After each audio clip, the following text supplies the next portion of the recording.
Assalamualaikum warahmatullahi wabarakatuh. Perkenalkan, saya Ahmad Maulana. Saya sebagai moderator dari kelompok 8. Kelompok 8 beranggotakan 3 orang. Yang pertama saya sendiri, yang kedua Wahyu Ramadan, yang ketiga Muhammad Rizky. Kelompok 8 akan membahas tentang materi manajemen persediaan. Baiklah. Saya akan memberikan suatu pengantar atau pembukaan tentang manajemen persediaan sedikit saja dalam kehidupan kita sehari-hari. Apa itu manajemen persediaan? Nah, contohnya jikalau kita itu datang seorang tamu ke rumah, terus kita lihat ke dapur, kita mau menyajikan jamuan atau memberikan minuman, terus kita lihat ke dapur bahwa teh yang di dapur itu habis. Nah, disitulah kurangnya persediaan. Nah, manajemen persediaan itu harus menyiapkan barang sebelum barang itu habis. Nah, kita tuh manajemen persediaan suatu perusahaan tuh harus menyiapkan sebelum barangnya habis untuk persiapan untuk jangka waktu kedepannya. Nah, begitulah sedikit kata pengantar dari saya. Nah, untuk materi selanjutnya itu kita persilakan kepada pemateri yang pertama dari pengertian, fungsi, klasifikasi, dan sampai seterusnya sampai yang materi terakhir. Nah, teman-teman harap bisa menyimak video ini dari awal sampai akhir.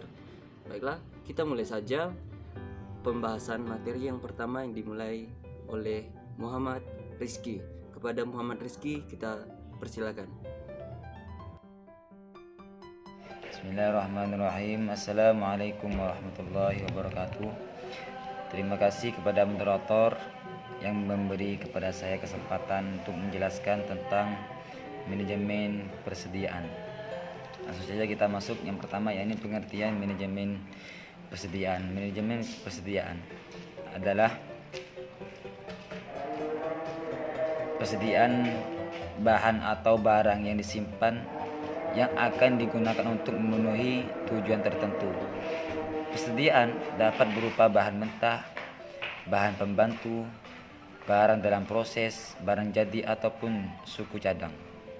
Itu pengertian manajemen persediaan. Tujuan manajemen persediaan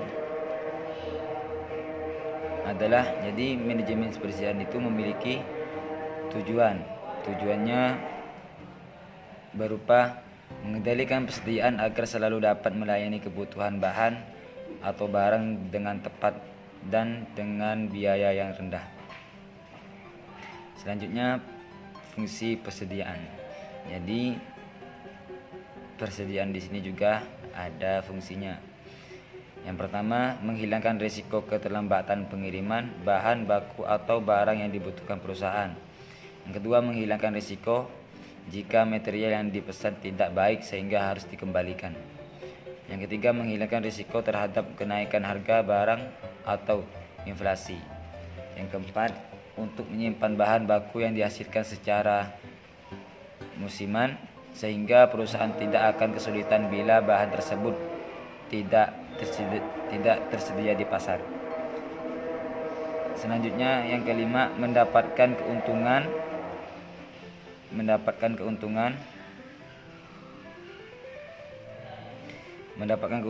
dari pembelian berdasarkan potongan kualitas. Yang terakhir, memberikan pelayanan kepada langganan dengan tersedianya barang yang diperlukan. Mungkin hanya itu yang dapat saya jelaskan atau yang dapat saya sampaikan. Kurang lebihnya saya kembalikan kepada moderator. Assalamualaikum warahmatullahi wabarakatuh. Oke, terima kasih Muhammad Rizky telah menyampaikan materi yang sudah disampaikan. Baiklah, untuk pemateri yang kedua itu saya sendiri yang akan menyampaikan materi yang kedua. Baiklah, kita mulai pembahasan materi kedua, yaitu tentang klasifikasi dalam persediaan. Nah, klasifikasi dalam persediaan itu terbagi menjadi 3 kelas. Yang pertama kelas A, kelas B, kelas C. Nah, kita lihat pada grafik pada gambar di atas. Nah, pada kelas A itu memiliki nilai volume rupiah yang tinggi, mewakili 70-80% dari nilai total volume rupiah, meskipun jumlahnya sedikit, sekitar 15% dari jumlah persediaan. Nah, yang kedua kelas B, nilai volume rupiah yang menengah, kelas B itu ya, mewakili sekitar 15% dari nilai persediaan dan sekitar 30% dari jumlah persediaan. Ini untuk kelas menengah. Yang C, nilai volume rupiahnya rendah, hanya mewakili sekitar 10% saja dari nilai, tetapi terdiri dari sekitar 55% dari jumlah persediaan. Nah, untuk selanjutnya ada model-model persediaan. Model-model persediaan itu ada 4 model. Yang pertama model persediaan economics order quantity. Yang kedua model persediaan dengan pemesanan tertunda. Yang ketiga model persediaan dengan potongan kuantitas. Dan yang keempat model persediaan dengan penerimaan bertahap. Untuk apa model persediaan digunakan? Model persediaan digunakan untuk menentukan kapan pesanan suatu barang dilakukan dan berapa banyak barang yang dipesan. Nah, jadi antisipasi. Jadi kita menentukan kapan pesanannya itu untuk barang yang dipesan dan berapa banyak jumlahnya untuk kedepannya. Untuk model persediaan yang pertama yaitu model persediaan economics order quantity EOQ, jumlah pemesanan ekonomis. Asumsi-asumsinya apa? Asumsi-asumsi yang digunakan yaitu barang yang dipesan dan disimpan hanya satu macam. Yang kedua, kebutuhan atau permintaan barang adalah konstan dan diketahui. Biaya pemesanan dan biaya penyimpanan adalah konstan dan diketahui. Barang yang dipesan segera dapat tersedia dan tidak ada pesanan tertunda diterima dalam satu batch. Harga barang tetap dan tidak tergantung dari jumlah yang dipesan. Selanjutnya waktu tenggang diketahui dan konstan. Nah, untuk grafik model persediaan EOQ itu tingkatnya itu dilihat dari Q itu menurun ke titik 0. Nah, tapi dia naik ke tingkat persediaannya lagi, turun lagi, tapi naik lagi, turun lagi. Itu tandanya barangnya itu akan mau habis, tapi barangnya dipasok lagi, dibeli lagi supaya tidak kehabisan. Nah, sesuai dengan asumsi tadi. Baik, untuk selanjutnya model persediaan EOQ pendekatan matematis. Implementasinya itu dengan rumus D sama dengan jumlah kebutuhan barang, S sama dengan biaya pemesanan rupiah atau pesan, H sama dengan biaya penyimpanan sebagai persen terhadap nilai barang, yang C harga barang rupiah atau unit, dan H kali C sama dengan biaya penyimpanan, Q sama dengan jumlah pemesanan, F frekuensi pemesanan, T jarak waktu antar setiap pesanan, TC sama dengan total biaya persediaan. Dengan menggunakan contoh yang sama, kita memperoleh data sebagai berikut. Dengan D-nya itu 12.000, S 50.000 itu hanya 10%, dan C sama dengan 3.000 hanya juga dapat 300 rupiah. Dan dengan rumus EOQ sama dengan Q sama dengan 2 dikali 12.000 dikali 50.000 per 300 sama dengan 2.000 unit. Frekuensi pemesanannya itu F sama dengan D per Q sama dengan 12.000 per 2.000. Nah, sama dengan 6 kali per tahun.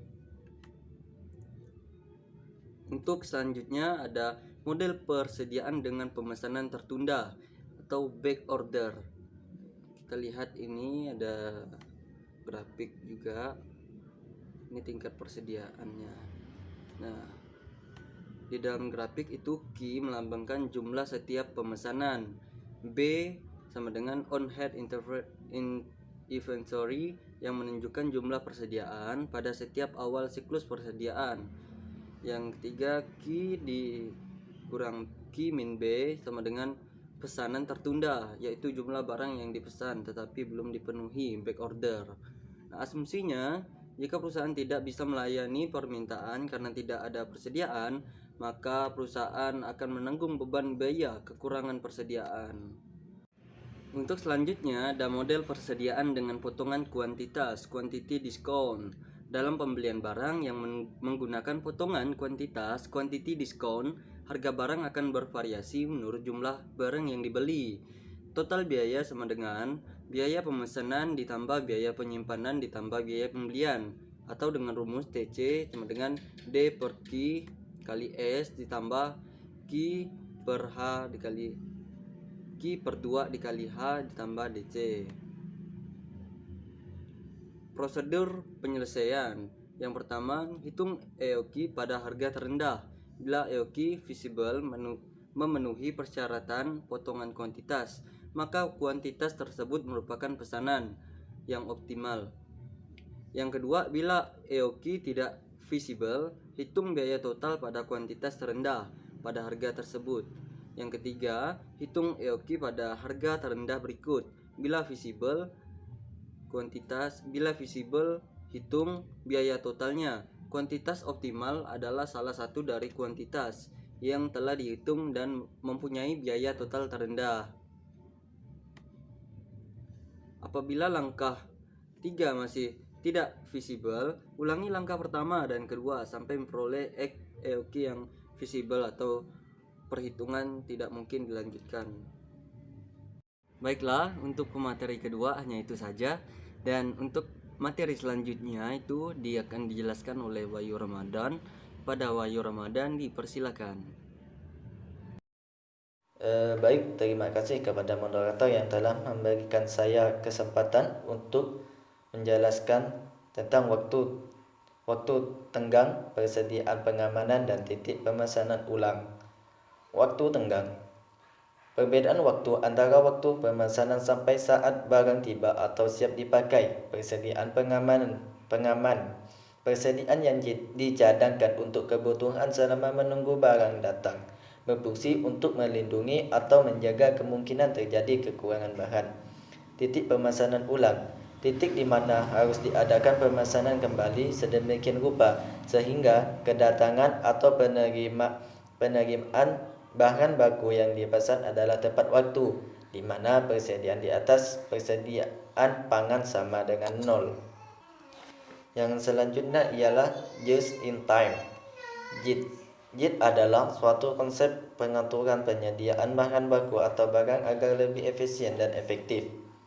Dalam persediaan, JIT mengusahakan persediaan diadakan seminimum yang diperlukan untuk menjaga tetap berlangsungnya kegiatan produksi tersedia dalam jumlah dan waktu yang tepat pada saat diperlukan. Untuk mencapai persediaan, JIT variabilitas masalah yang disebabkan oleh faktor-faktor internal maupun eksternal harus dikurangi. Variabel dapat terjadi antara lain karena kesalahan pemasok dalam pengiriman barang, kesalahan operator mesin dalam proses pembuatan produk, kesalahan dalam gambar teknis atau desain produk, kesalahan dalam menginterpretasikan keinginan konsumen. Metode JIT juga diterapkan dalam proses produksi. Penekanannya adalah mengusahakan secara kontinu pengurangan rendemen dan efisiensi. Produk JIT menunjukkan suatu sistem produksi di mana kegiatan operasi terjadi hanya bila diperlukan saja. Sistem JIT sering juga disebut dengan sistem Kanban, yaitu suatu sistem informasi yang secara harmonis mengendalikan sistem produksi dengan metode JIT dalam tiap proses produksi. Kanban merupakan otorisasi baik untuk mengisyaratkan adanya kebutuhan suatu persediaan atau untuk penggerakan material dari satu pusat kerja ke pusat kerja lainnya. Manfaat JIT antaranya ialah berkurangnya tingkat persediaan, meningkatkan pengendalian mutu. Yang selanjutnya ialah metode penilaian persediaan. Metode ini didasarkan atas asumsi bahwa harga barang persediaan yang sudah terjual atau terpakai dinilai menurut harga pembelian barang yang terdahulu masuk. Misalkan pada tanggal 30 Juni jumlah persediaan akhir yang ada sebesar 250 unit.